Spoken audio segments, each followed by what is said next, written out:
Hi everyone, sorry if it took me a while to upload this video, but anyway, let's get started. First, let's talk about the channels that are spreading misinformation. First, let's talk about T-Plays.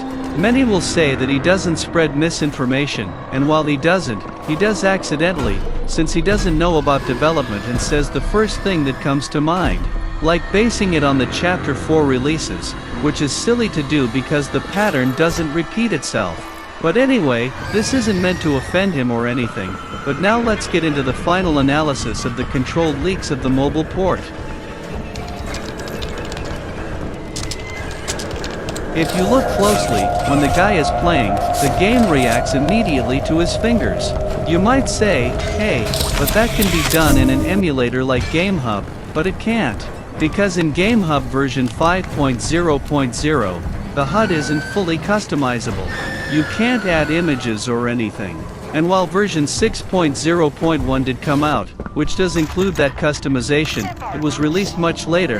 The controlled leaks started around March 25th, and I don't remember exactly when this version came out, but it was around April. Furthermore, in the new interface, even though it's customizable, you can't add animations inside the HUD or have one button change texture or image when you press another. So it's not an emulator, much less an editor.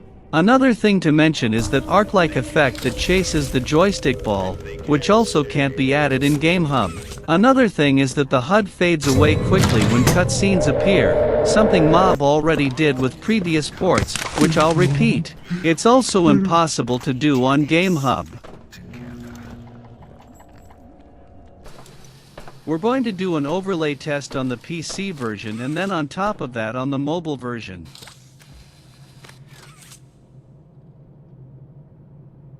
Okay, from here it's clear to everyone that this is a native port.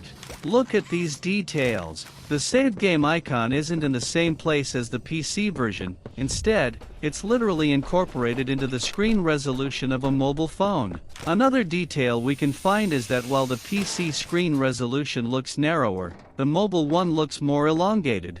And keep in mind that if it were a sloppy edit and they had only cropped the screen to match the mobile resolution, when overlaid on the PC version, you would notice that the pointer would be larger.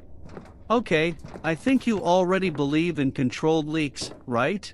But here's more proof. In his latest video, at the end, we see a bug that's typical in mobile games. That freezing happens because the processor in the Redmi Note 13 base or Pro struggles a bit. Another thing, if you remember, the guy tested it on an iPad, basically in a closed ecosystem where there are no APKs, and here's the gameplay for you to see.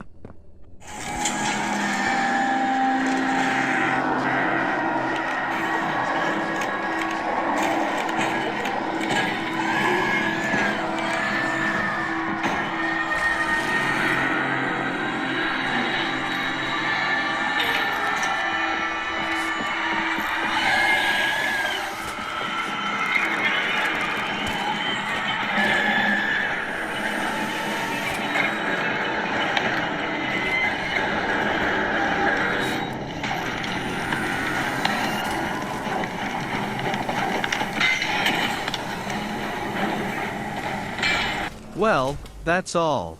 If I forgot to analyze something, put it in the comments and see you later. Bye.